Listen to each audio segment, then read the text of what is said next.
Yo soy Rocío y hoy vamos a hacer el huevo en un microondas. Se lo van a durar 1 minuto.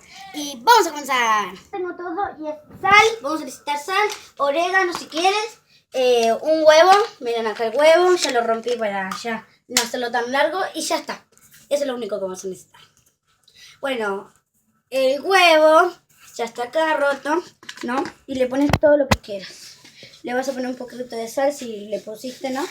Si vas a querer ponerle. Ay, me estoy cortando. Un poco de sal así. Si quieres, un poco de orégano. Uy, qué olor que tiene esto. Y un poquito de orégano. Se me va por todos lados. Por todos lados. ¿No? Un poquito más de sal.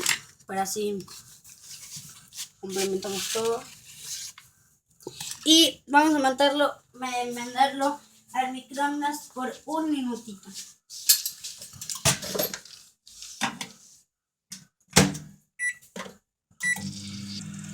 Sea y 20 algo. Hasta y 10 algo.